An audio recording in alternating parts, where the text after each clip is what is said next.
Welcome. Today is Saturday, January 12th, 2019. Here's what's what. On Sunday, January 20th, we'll see the only total lunar eclipse of 2019 and the last one until 2021. Unless it's cloudy, you'll have a good chance of catching this eclipse because this one is visible everywhere in the Americas.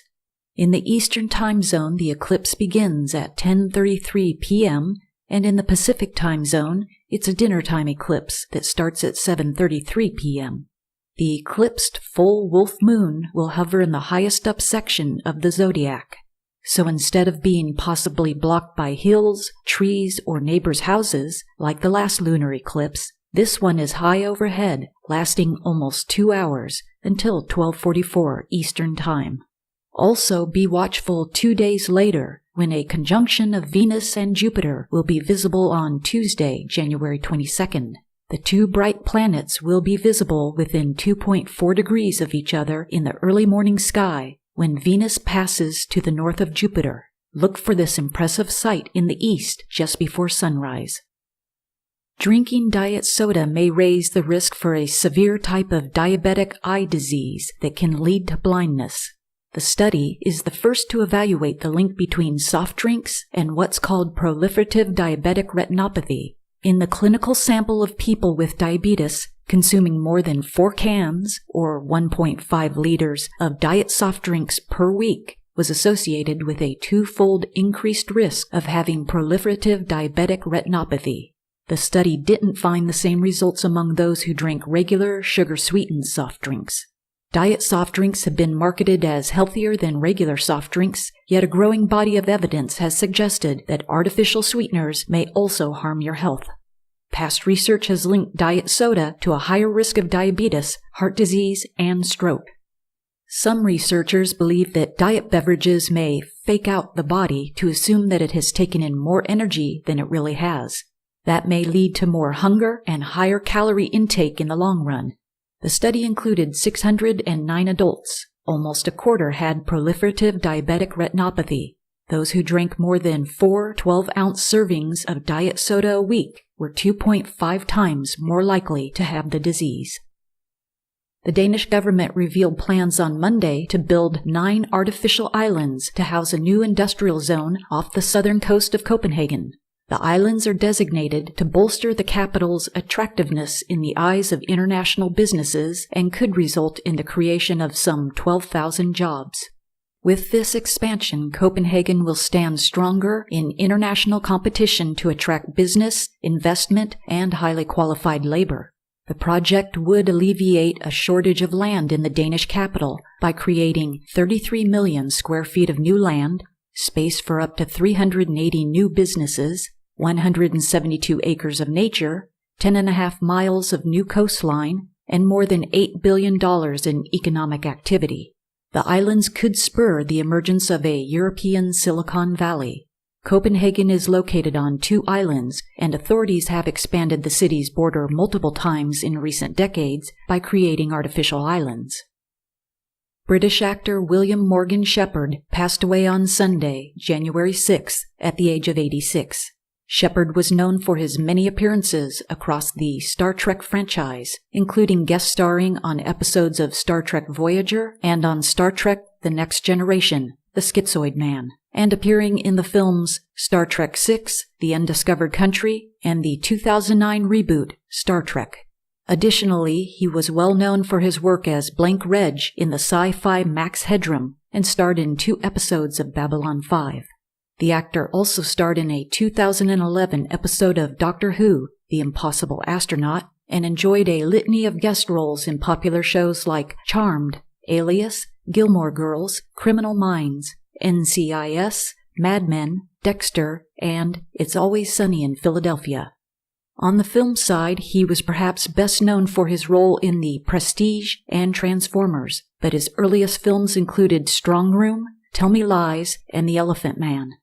In addition to his screen work in films and television, Sheppard was also an accomplished voice actor, lending his vocals to series like Hellsing and Legend of the Seeker, and he narrated the introductions and mission briefings for the first 4 installments of the Medal of Honor video games.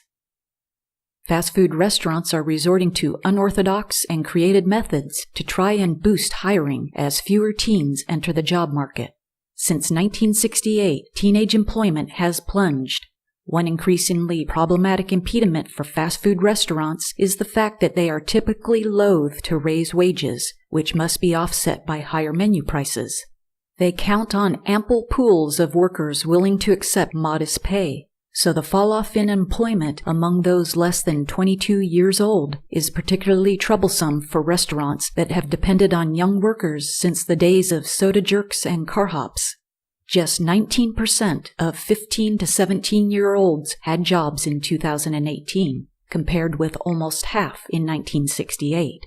It wasn't much better for 18 to 21-year-olds.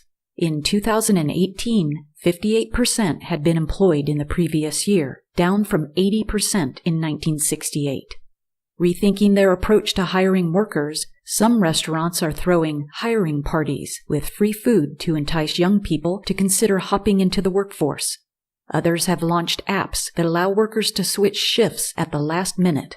Novel methods include handing out hiring cards instead of business cards, streamlining kitchen operations to require fewer workers, and making jobs rudimentary so that less than competent workers can still succeed. Still others are focusing more on retirees and senior citizens to fill the jobs once held by teenagers by paying to list jobs on the AARP website. Turning to birthdays for today, January 12th. Kirstie Alley turns 68. Kirstie is an American actress and spokesmodel. She first achieved recognition in 1982, playing Savik in the science fiction film Star Trek II: The Wrath of Khan. Kirstie is best known for her portrayal of Rebecca Howe on the NBC sitcom Cheers. Howard Stern is 65. Howard is an American radio and television personality best known for his radio show, The Howard Stern Show, which gained popularity when it was nationally syndicated from 1986 to 2005. Howard has broadcast on Sirius XM radio since 2006. Rush Limbaugh turns 68 today. Rush is an American radio talk show host and conservative political commentator.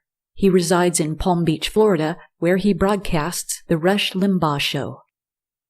Lessie Brown, a 114-year-old Ohio woman who was believed to be the oldest person in the United States, died Tuesday, January 8th. Brown, who had been living with one of her daughters, died at the home in Cleveland Heights. She was born in 1904 in Georgia and grew up on a farm near Stockbridge, outside Atlanta. She was one of 12 children and moved to Cleveland with her family when she was 18. She married about 4 years later and had 3 girls and 2 boys. Her husband, Robert Brown, died in 1991. Alelia Murphy is now validated as the oldest known living person in the United States. The world's oldest person is believed to be 116-year-old Kana Tanaka, a Japanese woman who lives on the southern island of Kyushu. Brown turned 114 in September and celebrated the milestone with 2 of her daughters and grandchildren.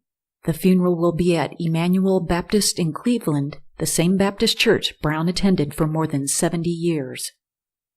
What happened on this date, January 12th?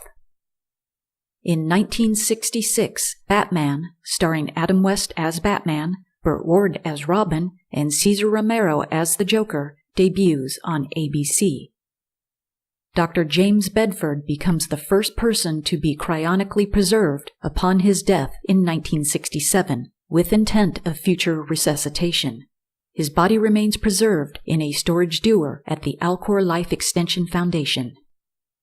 All in the Family premieres on CBS in 1971.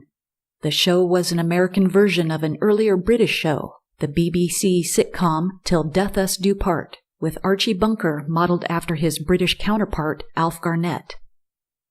The primetime soap opera Dynasty, produced by Aaron Spelling and starring John Forsythe, Linda Evans, and Joan Collins, premieres in 1981 on ABC TV. An earthquake in Haiti occurs in 2010, killing over 100,000 people and destroying much of the capital, Port-au-Prince. The initial shock registered a magnitude of 7.0.